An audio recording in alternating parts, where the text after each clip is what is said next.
Started real quick before I forget. I think I gave you an improper translation on the doxology song. I think the word O there, I had noticed that it's a rough breathing mark instead of a smooth breathing mark, and so it may not be the word O. It may actually be a relative pronoun dative case, so that it's the God to whom we give glory or something along those lines.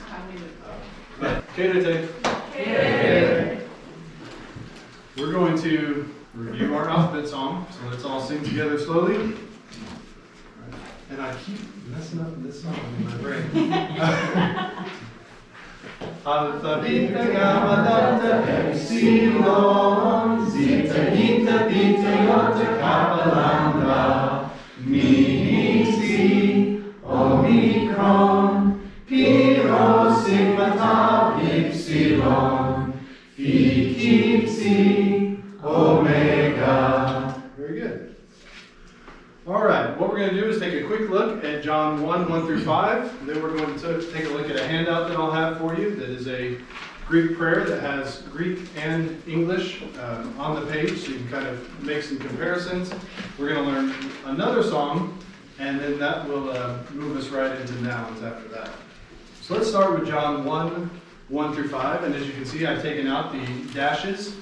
Now we just have it as it would look in a Greek New Testament. But hopefully we'll be able to say these and you'll kind of see where the syllables break. So let's say the words together. I'll say it, you repeat right after me. We'll go through and then we'll come back and I'll kind of show you what's happening in the text. And we'll look and see if we see any similarities to any other Greek we've already read. All right, so John 1 through 4. I may put a couple of words together. So let's do enarchi. Enarchi. Very good. Does anyone remember what that means? In the beginning. All right, very good. Enarchi. In o logos. Ke o logos. In pros ton theon. Ke theos. In o logos. Very good. Let's actually start with this first verse. We already have enarchi means in the beginning. In. Got a guess from English? Was. This is actually, we're going to eventually learn about about verbs, and this is actually an imperfect verb. This is this form of the word to be only has imperfect as a past tense, but it means was. Was o logos. Any guesses there? The Word. The Word. Very good. So in the beginning was the Word. Okay? And. O logos. The Word. The Word. In. Was. Pros ton theon. With God. It is. Let me get my pointer up here. So we have was with the God. It was with the God. In English, we don't talk about the God. They talk about the God all the time. They use the article probably more often than not with God. So in the beginning was the Word, and the Word was with the God. Okay? And this one we might have a little fun with. Theos, God, in, o logos. The Word. Okay, and God was the Word. Is that how our English translations read? What does our English translation say? The Word was God. Now, this is where our Jehovah's Witness friends have a lot of fun, because they say, wait a second, there's no article before theos, therefore, the Word was a God.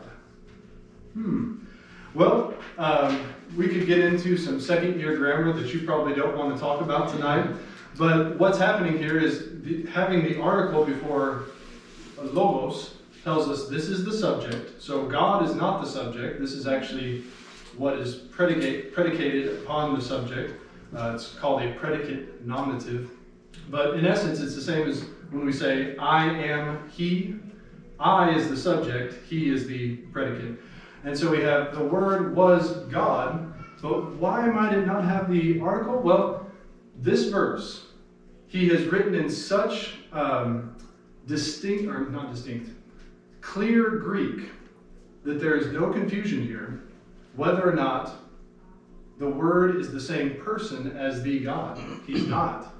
But there's also no question that the Word is divine. And so he has structured it in just such a way that he is saying the Word was with the God, the Father. But he wasn't God the Father, but he was God. And so just those little intricacies, you can make a point against Jehovah's Witnesses who try to bring up, well, look at the Greek here. Well, you could show them some Greek here. You could show them that they're not dealing with it accurately. But that's what it's saying, is the Word was God, or the Word was divine in quality. It's kind of the idea. Let me just throw one other thing out there, is that they are not, Jehovah's Witnesses are not consistent even in John 1 with their translation of the article. Because I think just a little bit later, maybe verse 6, it says, there was a man sent from God. They don't translate it a God, even though there's no article before it. So, some interesting things happening there. All right, so let's go to the next verse. You probably don't know this word yet, but utos, repeat, utos. This means this one, or he. This, right, very good. So let's do it this way. Repeat the Greek word and then translate if you can. So, was. Very good. This one was enarchi. All right, in the beginning, prostonteo. To God. Very good. Might that be somewhat significant that he decides to repeat the in the beginning with God theme? Now, when we just read through our English translations, we just start reading, in the beginning was the Word, and the Word was with God, and the Word was God. He was in the beginning with God. And we just keep on reading. But forcing ourselves to slow down with Greek makes us think, well, wait, I just read that. Why is he repeating himself? Maybe there's some emphasis going on. All right. This one is a fun word in modern Greek. Panda. It's not a bear. Panda means all things. That's a D, not a T. That's one of those special cases where N and T come together to make a N sound. So I'm just going to say it correctly, but again, I'm not expecting you to remember that. So it's panda. If there wasn't an E before that tav, the tav would sound like t. Normally does, but it's one of those special cases that's in your lesson 1 special cases. All right, panda diaftu. This means all things through him, egeneto. Now we saw a word like this when we read Genesis chapter 1. God said, let there be light, and there was light. This is a different word from that was. This is a word that can mean was, or it can mean became, or came into existence, is kind of the idea. So all things through him came into existence. K. Very good. K and choris. All right, this means apart from or without. Aftu. We saw it here. What did it mean there? Him. Very good. And apart from him, egeneto. All right, what did that mean before? Came into being. Ude. Let's do ude en. Not even one thing. O. Yegon. All right. And that means apart from him came into being not one thing that has come into being. Enafto. Have a guess what that might mean? Similar to what we've seen In him. in him. Very good. In him. Enafto. Zoe in. Life was. In him was life. Ke Zoe. And the light in Was. was tophos. The light, very good. If we were to move into the possessive case of phos, it becomes photos. Does that sound familiar? Photo, photography, it's dealing with light. So, izoin tophos, and the life was the light ton anthropo. What do you think that means? Of men. Literally, of the men. But we don't necessarily need the there in English. So, in him was life, and the life was the light of men, or mankind, or people. It's kind of the idea. It's plural. Ketophos, and the light, intiskotia. So we know what in means. What does that mean? In tiskotia. In the darkness. So, and the light in the darkness, phemi. Shines. Very good. And the light in the darkness shines. K. And it's always nice to see K. That's one we remember. Iskotia. The darkness. Now notice it changed form just a little bit. We had a iota subscript here. And we don't have one here. This just means that this is technically an indirect object case, but it has to be that case because it follows this preposition. We'll learn about prepositions in a couple of lessons. Here it's the subject case. It's the subject of this part of the sentence. Iskotia avto u katedabe. All right, and the light or the darkness, it not. Have any idea? I understand. Okay, you've got a couple of different translation possibilities here. Literally, catalambano, or catalambano, is the root form, the lexical form, and it means to take hold of. So, translations deal with that differently. What does it mean that the light did not take hold of it? That is, the darkness did not take hold of it, the light. Does that mean that it didn't comprehend it, as the New Americans, it didn't grasp it as far as intellectually, or it didn't grasp hold of it and seize it and destroy it? Or does he use a word that can kind of has a range of meaning that maybe he's saying the light didn't get it and it didn't beat it, is kind of the idea. So there's some different possibilities there, but you work, and I'll show you how to do word studies in a couple of weeks. You take that word and you figure out what is the range of meaning and what does it probably mean here. Here it's ambiguous enough that you have to make a call. And that's where we can give thanks for good translators of our Bibles, because they have to make those calls. It doesn't usually make a big difference in doctrinal things. No foundational thing of Christianity is in question because of a translation, a good translation. But here you have to wonder, what is he saying here? Did the light not get it, or did the light not destroy it, overcome it? Is it the darkness or the light? Sorry, the darkness. I keep saying light. But the darkness is the subject. The darkness is the one that's trying to overcome the light, or can't get the light. With the idea of embracing, in the sense of accepting, would that be within the semantic range, or is that a different idea? That would probably be within the semantic range, I think. That'd probably be a decent loss for it. Another one I've seen is that can kind of let the reader decide what they think, is maybe translate it, and the darkness did not master it. What does that mean? So it leaves it open, just like the Greek word does, of either mastering by overcoming or mastering it by comprehension. So that's a possibility.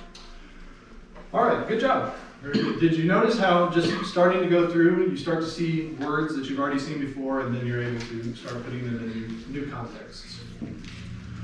All right. Let's leave this up here, actually, because hopefully I made enough copies this time. Well, half and half. If you'll kind of take one and pass one. Actually, I need this one. So I don't know who this Verrouge, however you pronounce the name, I'm not sure what origin that is, but it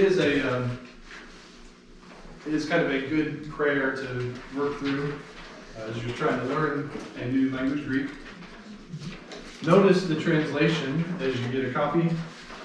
Our Father in heaven, be with us in this hour. Help us as we learn the Greek language. Teach us your word. In the name of Jesus Christ we pray. Amen. All right, so simple prayer as we are trying to learn the language that Jesus and his apostles spoke. You can pray to God that he will be with us in this hour. So let's take a look at this. So we have the phrase, our Father in heaven. And I want to show you here that we have pater imon. So pater, what does that mean? Father. And notice we learned it as patir, and here it is pater. We have a difference in vowel at the end. That's because this is actually a case of address. So we're talking to God, so it changes the word just a little bit. But imon means of us. Father of us. Well, most times whenever you see Father of us in the New Testament, you're not going to say Father of us. You're going to say our Father, because we have a pronoun that works along those lines.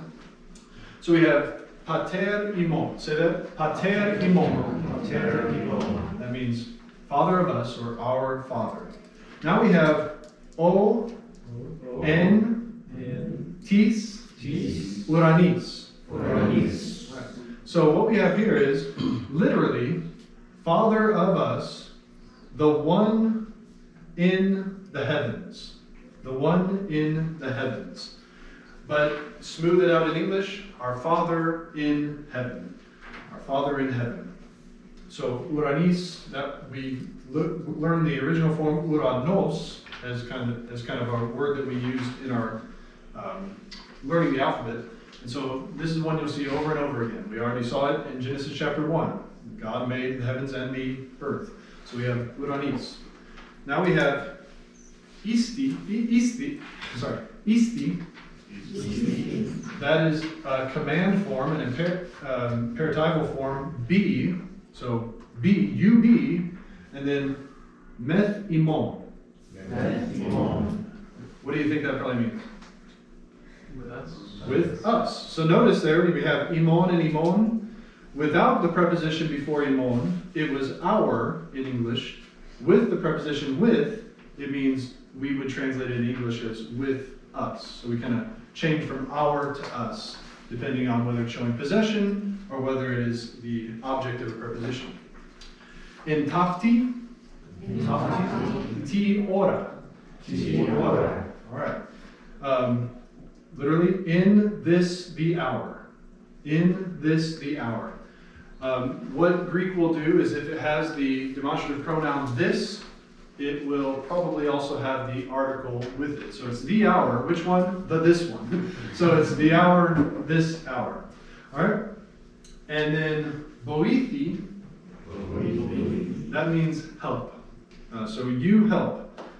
Imin, that's us again, except this is, literally this might translate as give help to us, because imin means to us or for us.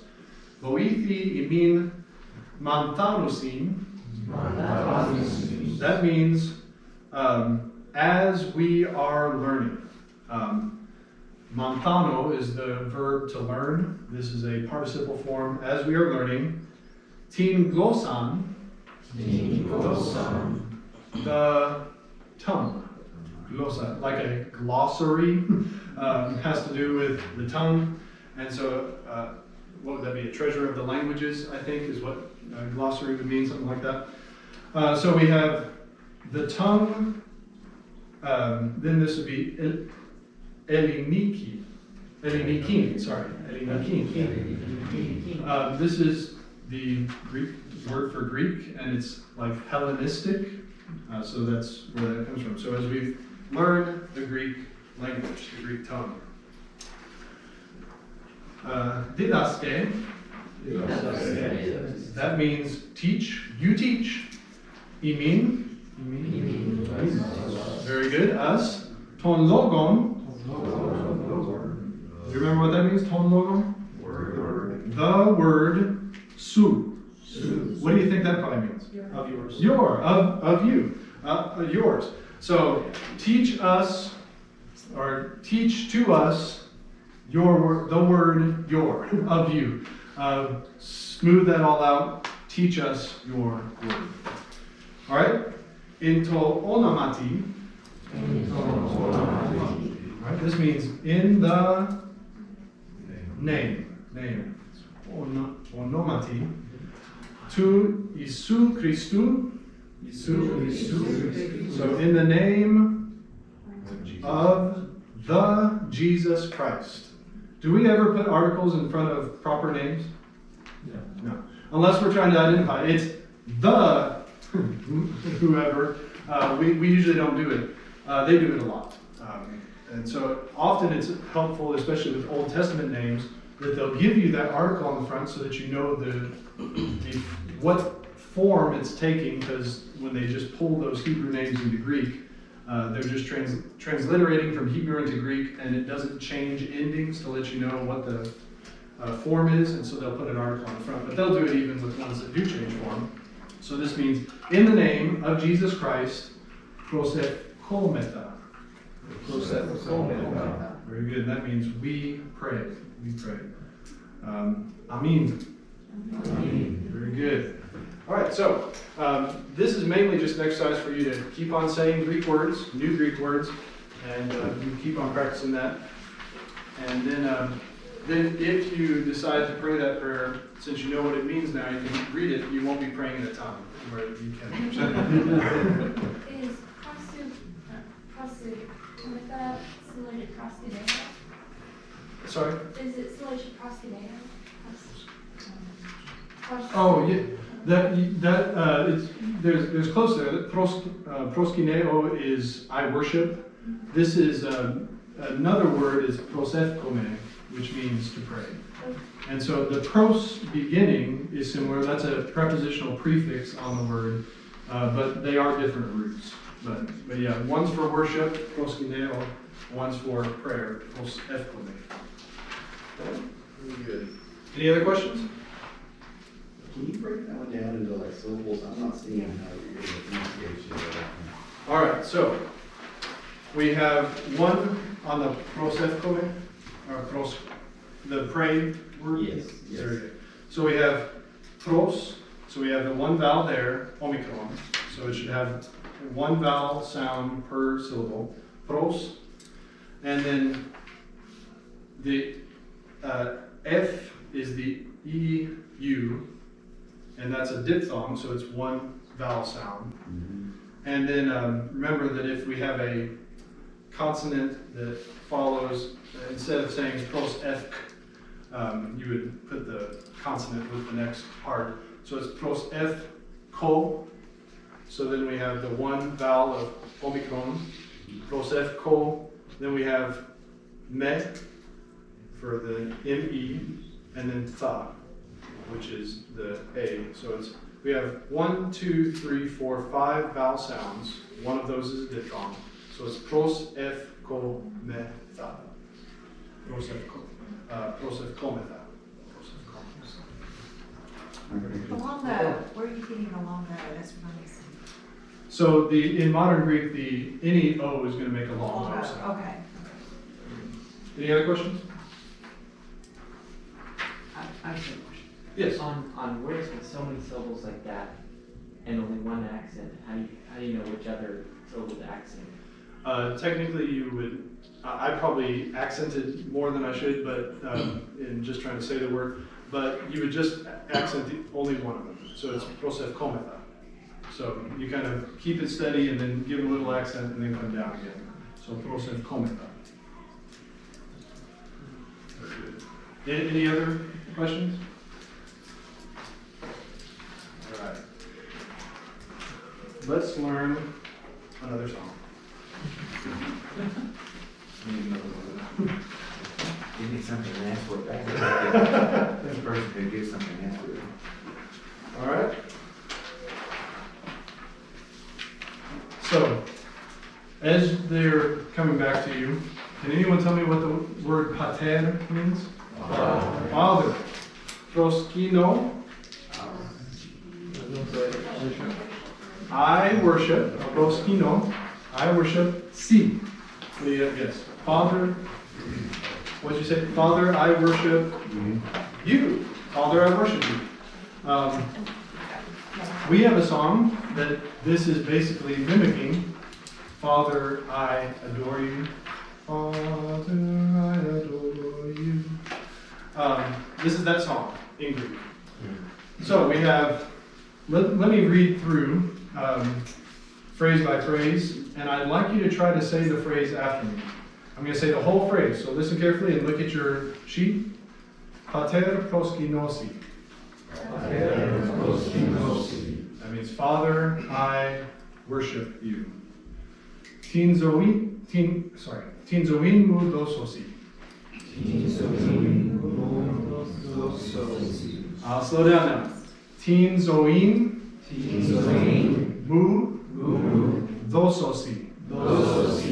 That means the life of me I give to you. I give my life to you in English. Pos agapose. Agapo, what do you think that means? Love. Love. I love, say, you. The pos means how. How I love you. How I love you. Then you have Isu proskinosi. What do you think that means? Jesus, I worship you. My life I give to you. How I love you. Pneuma. Spirit, I worship you. My life I give to you. How I love you. We're going to be repeating the same lines, just changing out the name at the beginning. So let's sing together the English song. So we have the tune in our head. Then we'll come back and sing it in Greek. All right? Let's start somewhere. Father, I adore you. Lay my life before you. How I love you. Jesus, I adore you. Lay my life before you. How I love you. Spirit, I adore you. Lay my life before you. How I love you. All right, we're going to try the first section one time, then we'll go back and sing it all the way through. So just the Father verse. So it's pater through se. So pater proskinosi tinzoin mudososi pos agapose. All right. So. Pater proskinosi tinzoin mudososi pos agapose.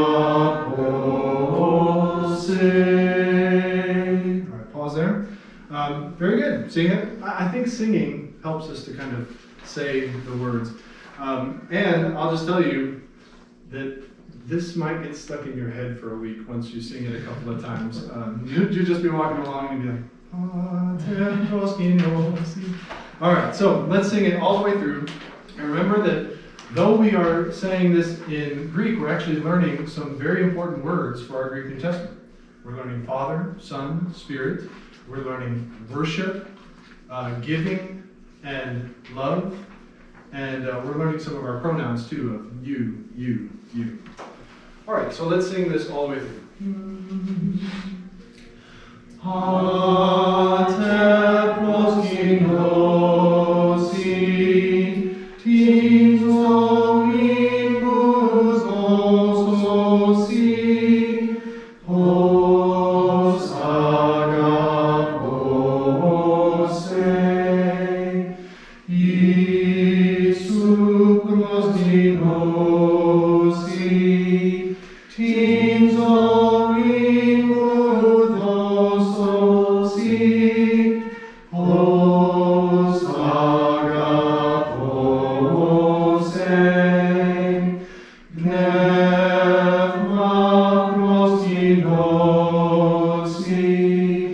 Teens oin vososi, os agapose.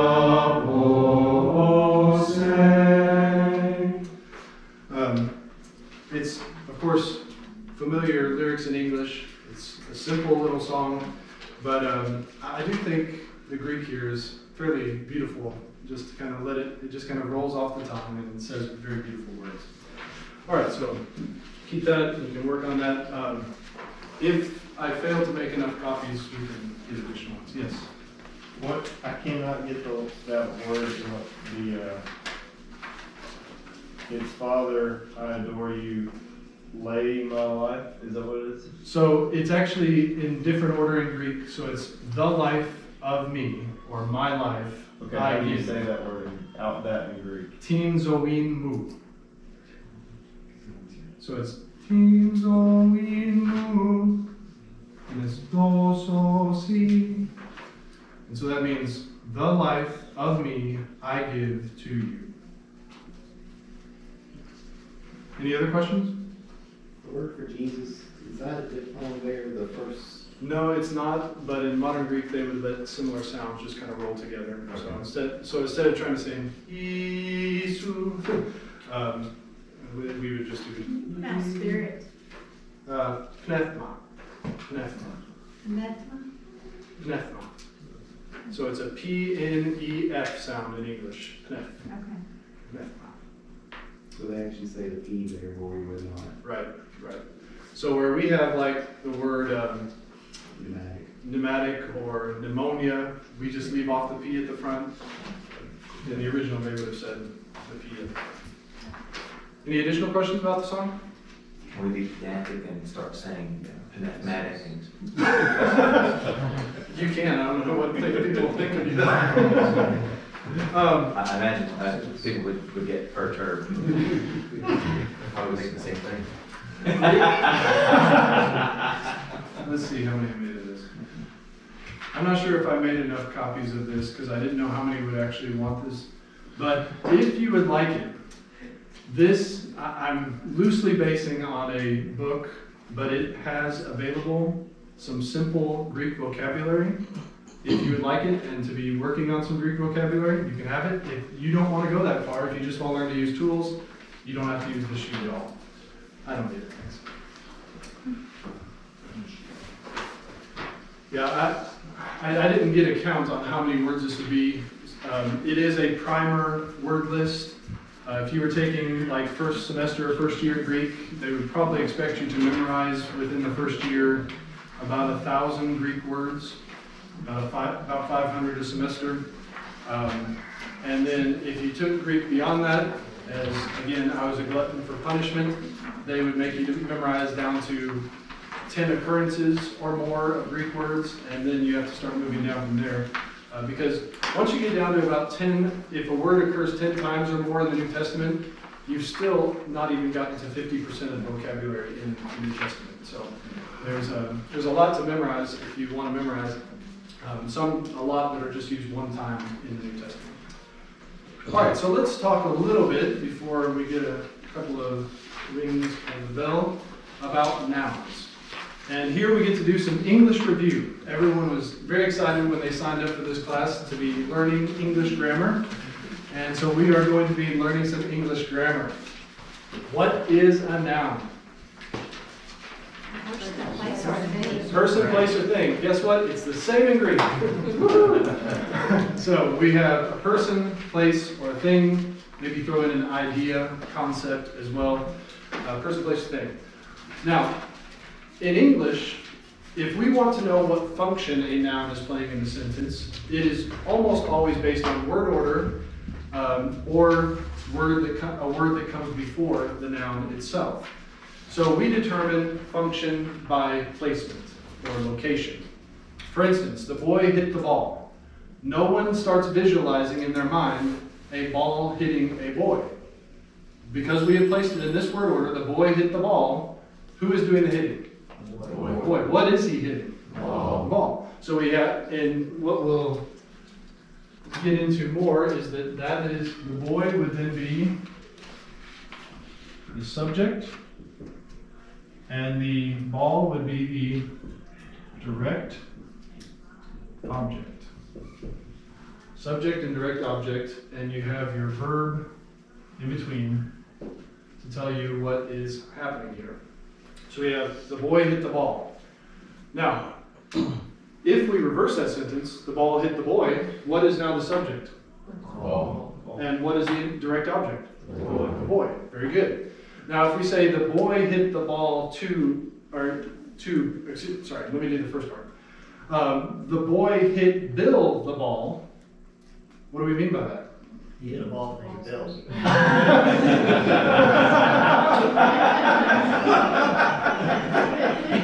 Nice. Someone who's artistic needs to draw our class mascot. All right, what does that mean? Now that's a little bit odd in the structuring, but what does the boy hit Bill the ball mean? The ball is still what's being hit, so it's still your direct object, but Bill's your indirect object. Very good. So now we have an indirect object is the one who is receiving. So this is receiving the action, the verb. This is the one who's receiving the direct object. And so you have the boy, we would probably frame it more as the boy hit the ball to Bill. So we would use a little phrase there. But The boy threw Bill the ball. Maybe here's a little Yeah. more. Yeah. So we can also ask questions of nouns of who, whose, to whom, what, or whom. And what I mean by that is that we have subject, possession, indirect object, direct object for our nouns. So who is doing a verb? That's the subject of your sentence. Whose something, let's say the boy hit Bill's ball, Bill's ball to him. We have all of them in there. So the boy is the subject. He's hitting the ball. Whose ball? That's possession, Bill's. And it's to him, to Bill, is our indirect object. Now, what we do in English is we just frame our sentence to communicate that by word order. In Greek, they're going to do it just a little bit differently, and this is going to be common in other languages as well. But let's do just a little bit more review here on English nouns. Rarely do English nouns change form to indicate their function. The pronouns do. And I like to teach Greek cases by teaching English pronouns. So, for instance, he is the subject case. He is going to be this. He hits the ball. Not the ball hits he. We wouldn't do that. He is the subject. He hits the ball. What do we mean when we say his? Possession. Possession.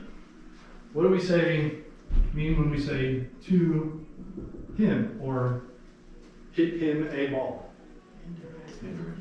That's the indirect object. And if we say Bill the ball hit him, what is him? Direct object. So notice this is leftovers from English having case endings. That we would change the form to represent the function in the sentence. So before word order was especially important, we did also have case endings in English, and they're still left over in our English pronouns. So this is exactly what happens in Greek, just with all of their verbs. They have an ending for subject, they have an ending for possession, they have an ending for indirect object, they have an ending for direct object. If this was not a primer course, you would have to memorize all of those endings in all of the different declensions, which there are 3 of them. And they have different forms in each of those declensions. I'm not going to make you memorize that, but just be aware that they are there. That's why we see some of those changes. So, again, what we'll do is we'll continue here. We'll talk about how our words do change for number, for instance, singular, plural, and we'll see some other things before we move on. Anybody have any questions before we close out? All right. Appreciate everyone's participation.